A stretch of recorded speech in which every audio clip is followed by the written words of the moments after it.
दोस्तों इसके पहले के क्वेश्चन वीडियो नंबर 8 में दिया गया है और वीडियो लंबा हो रहा था इसलिए हमें दूसरा वीडियो बनाना पड़ा। आप लोग कंटिन्यू इसके पहले के देखने के लिए वीडियो नंबर 8 में देख लेना और इस वाले में इसके आगे के मिल ही जाएंगे आपको। क्वेश्चन है, चुंबकीय विक्षोभ प्रभाव को समाप्त करने के लिए क्या किया जाता है। जो चुंबकीय विक्षोभ होता है उसके इफेक्ट को कम करने के लिए जीएनओ को खिसका कर एनए पर शिफ्ट किया जाता है। जियोमेट्रिक नेचुरल एक्सिस को मैग्नेटिक नेचुरल एक्सिस पर खिसका कर हम लोग स्पार्किंग को कम कर सकते हैं। जीएनए यानी जियोमेट्रिक नेचुरल एक्सिस की दिशा परिवर्तित करने के लिए किसका उपयोग किया जाता है, वो जो होता है रॉकर आर्म। जीएनए की जो दिशा परिवर्तित करने के लिए खिसकाने के लिए जिस टूल्स की जरूरत पड़ती है वो होती है रॉकर आर्म।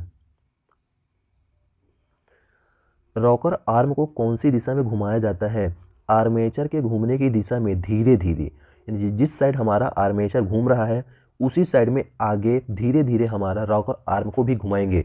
जहाँ पे स्पार्किंग बहुत कम होगी वहीं पे हम लोग छोड़ देते हैं। नेक्स्ट है, रॉकर आर्म पर क्या लगे होते हैं। रॉकर आर्म पर कार्बन ब्रश का यूज करते हैं, यानी कार्बन ब्रश लगा होता है।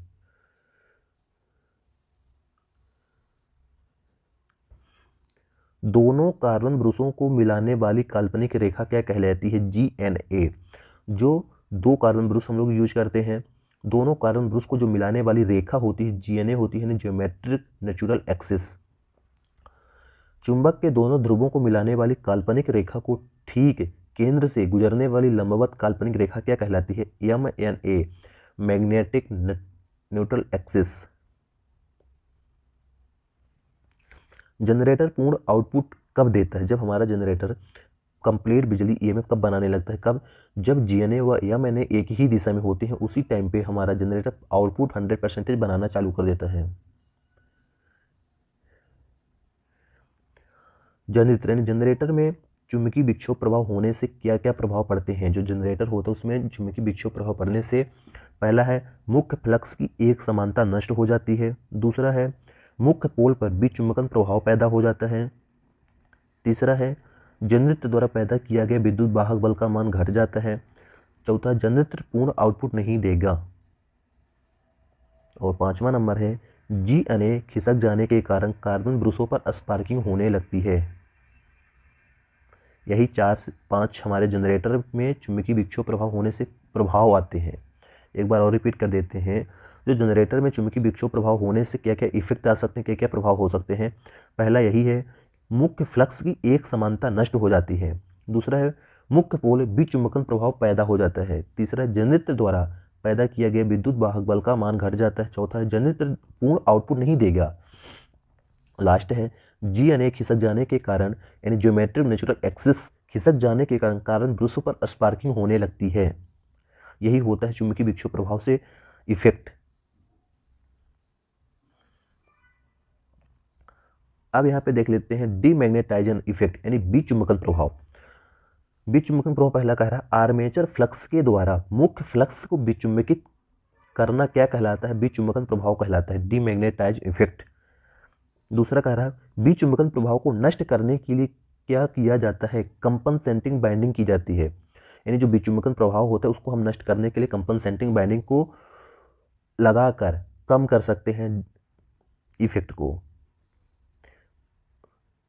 कंपनसेटिंग बाइंडिंग कहाँ स्थापित की जाती है, मेन फील्ड पोल के पर, यानी मुख्य फील्ड पोलों पर हम लोग कंपनसेटिंग बाइंडिंग को यूज करते हैं। उत्पन्न कंपनसेटिंग बाइंडिंग को किसके साथ जोड़ा जाता है, आर्मेचर के साथ श्रेणी क्रम पे जोड़ा जाता है कंपनसेटिंग बाइंडिंग को। कंपनसेटिंग बाइंडिंग किस प्रकार की बनाई जाती है, मोटे तार कम टर्न की बनाई जाती है कंपनसेटिंग बाइंडिंग। कंपनसेटिंग बाइंडिंग का प्रतिरोध होता है कम, यानी जो कंपनसेटिंग बाइंडिंग है उसका जो रेजिस्टेंस होता है कम होता है। कंपनसेटिंग बाइंडिंग के सिरों को किस अक्षर द्वारा दर्शाया जाता है, C1 C2 से जो कंपनसेटिंग हम लोग बाइंडिंग लगाते हैं मुख्य फील्ड पोलों के साथ, उसको हम C1 C2 से दर्शाते हैं।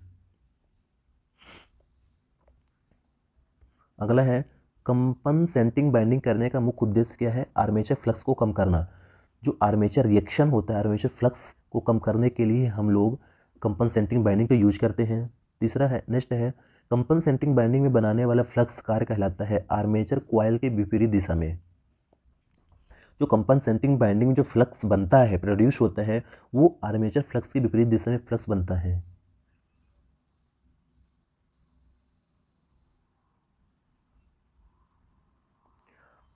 यहाँ पे कुछ जनरेटर के लॉसेस के बारे में बताया गया है, क्षतियाँ क्या क्या होती हैं।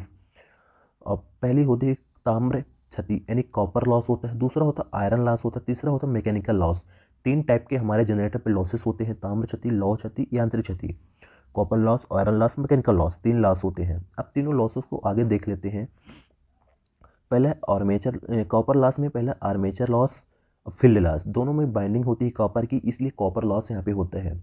आयरन लॉस 2 प्रकार के होते हैं, हिस्टैरिसीस लॉस और एडी करंट लॉस, 2 प्रकार के हमारे आयरन लॉस होते हैं। और मैकेनिकल लॉस देख लेते हैं। मैकेनिकल लॉस कहे तो एक घर्षण लॉस होता है, वायु लॉस, वायु के कारण और घर्षण के कारण जो हमारे लॉसेस हुए जनरेटर में डाउन चला, उसके कारण उसको हम वायु लॉस और घर्षण लॉस बोलेंगे। और जो कॉपर लॉस होता है, सीरीज फील्ड बाइंडिंग और शंट फील्ड बाइंडिंग, 2 जगह कॉपर का यूज किया जाता है, 2 जगह कॉपर बाइंडिंग का यूज किया जाता है वहाँ, इसीलिए सीरीज फील्ड बाइंडिंग और शंट फील्ड बाइंडिंग में कॉपर लॉस होता है।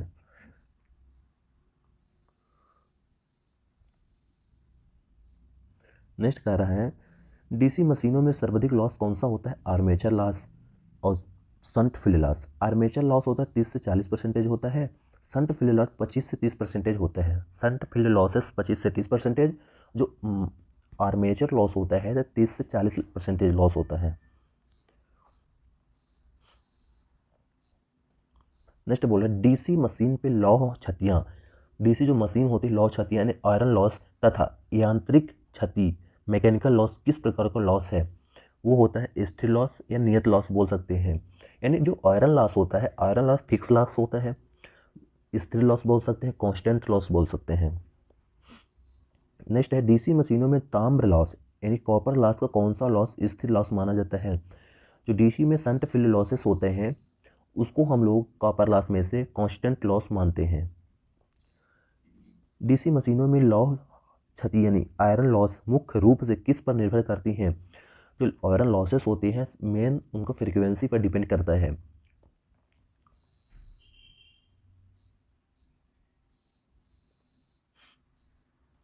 नेक्स्ट है डीसी मशीनों में यांत्रिक दोष कौन कौन से होते हैं। जो मैकेनिकल लॉस होता है वो होता है फील्ड बाइंडिंग तथा आर्मेचर बाइंडिंग के मध्य एयर गैप के कारण वायु घर्षण जो होता है, एक पहला यांत्रिक लॉस हुआ। दूसरा है पंखे का वायु से घर्षण, तीसरा है कार्बन ब्रश का कम्यूटेटर के साथ घर्षण करना, चौथा नंबर है शाफ्ट व बेयरिंग का घर्षण।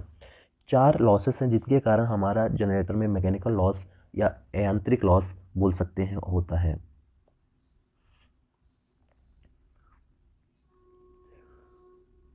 लौह क्षतियाँ यानी आयरन लॉस को कम करने के लिए क्या किया जाता है। जो लौह क्षतियाँ यानी आयरन लॉस होता है उसको कम करने के लिए कोर सिलिकॉन स्टील की लेमिनेटेड और पतली पतली पत्तियाँ के द्वारा रिवेट करके हम लोग बनाते हैं, जिसके कारण हमारे आयरन लॉस कम हो।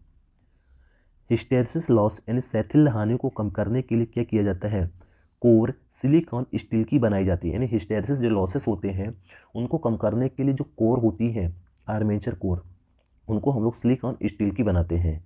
नेक्स्ट है एडी करंट लॉस यानी भंवर धारा हानि को कम करने के लिए क्या कर सकते हैं, कोरों को लेमिनेट और पतली पत्तियां द्वारा बनाकर हम लोग एडी करंट लॉस या भंवर धारा हानि को कम कर सकते हैं।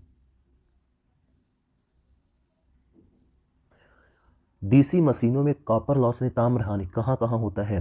पहला होता है आर्मेचर बाइंडिंग में, दूसरा होता है शंट फील्ड बाइंडिंग में, यानी कॉपर बोला जहाँ जहाँ पे हम लोग बाइंडिंग को यूज करते हैं, कॉपर की यूज करते हैं, वहाँ वहाँ कॉपर लॉस होगा।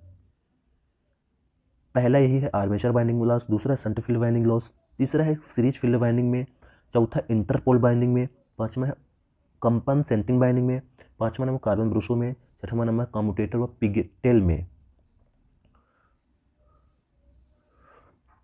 नेक्स्ट है डीसी मशीनों में सर्वाधिक उठुम कहाँ पैदा हो जाता है, बाइंडिंगों में। ताम्र हानि यानी कॉपर लॉस एक ज्ञात करने का समीकरण W/I² ही होता है।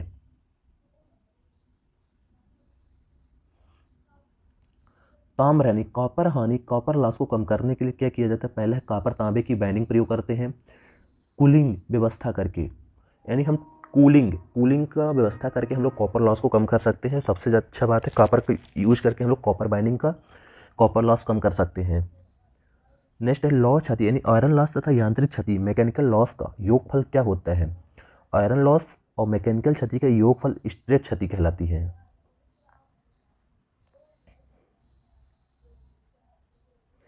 लॉ क्षति यानी आयरन लॉस, यांत्रिक क्षति मैकेनिकल लॉस तथा शंट फील्ड क्षति पार्श्व पथ क्षति का योगफल क्या कहलाता है। स्थिर क्षति यानी नियत क्षति कहलाता है।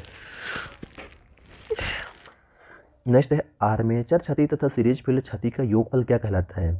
अस्थिर क्षति, आर्मेचर क्षति और सीरीज फील्ड क्षति को योगफल जो होता है अस्थिर क्षति कहलाता है, यानी परिवर्तित भांति बोल सकते हैं, वेरिएबल हानि भी बोल सकते हैं। नेक्स्ट है स्थिर क्षति तथा अस्थिर क्षति का योगफल क्या कहलाता है। कुल क्षति। स्थिर और अस्थिर क्षति को ही हम बोल सकते हैं कुल क्षति। स्थिर क्षति लौ क्षति प्लस यांत्रिक क्षति को स्थिर क्षति बोलते हैं। स्थिर क्षति लौ क्षति यांत्रिक क्षति प्लस शंट फील्ड क्षति को हम लोग स्थिर क्षति बोल सकते हैं। अस्थिर क्षति जो होती है आर्मेचर क्षति, सीरीज फील्ड भांति, अस्थिर भांति कहलाती है। कुल भांति होती है स्थिर भांति, अस्थिर भांति। जनरेटर की कुछ दक्षता आते हैं। एफिशिएंसी यानी कहे तो आउटपुट बटे इनपुट इंटू 100, इसकी एफिशिएंसी निकालने का फार्मूला है, आप लोग सबको ध्यान देना। फार्मूले किस वाले फार्मूले से निकाल सकते हैं। सुविधा अनुसार जनरेटर की दक्षता को कितने भागों में बांटा जाता है। 3 भागों में। यांत्रिक क्षति, यांत्रिक क्षमता, वैद्युतिक क्षमता, संपूर्ण व्यावसायिक क्षमता। 3 टाइप की क्षमता होती है जनरेटर में। ये हमारा जनरेटर दिख रहा है आपको। यहाँ पे आउटपुट वैद्युतिक शक्ति दिख रही है, यांत्रिक शक्ति दिख रही है, उत्पन्न वैद्युतिक शक्ति दिख रही है। यहाँ पे ईएमएफ प्रोड्यूस होता है, यहाँ पे मैकेनिकल शक्ति मिलती है। यहाँ से हम लोग सप्लाई को बाहर लेते हैं, आउटपुट वैद्युतिक शक्ति।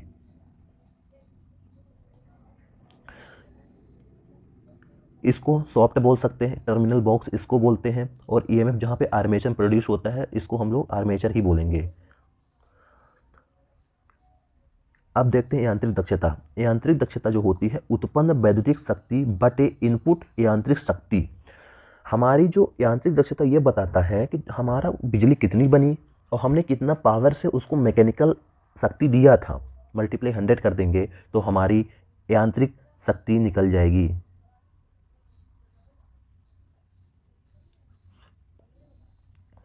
अब आते हैं वैद्युतिक दक्षता।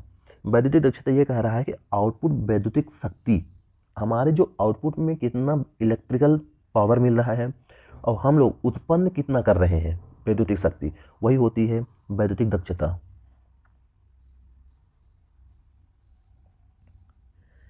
फिर आता है संपूर्ण व्यावसायिक क्षमता, यानी कंप्लीट संपूर्ण व्यावसायिक क्षमता आउटपुट वैद्युतिक शक्ति। हमारा जो आउटपुट में इलेक्ट्रिकल पावर मिला, अब उसको हम लोग इनपुट यांत्रिक शक्ति कितना दिए थे उसको मल्टीप्लाई कर देंगे तो हमारा संपूर्ण कंप्लीट निकल जाएगा दक्षता, यानी एफिशिएंसी।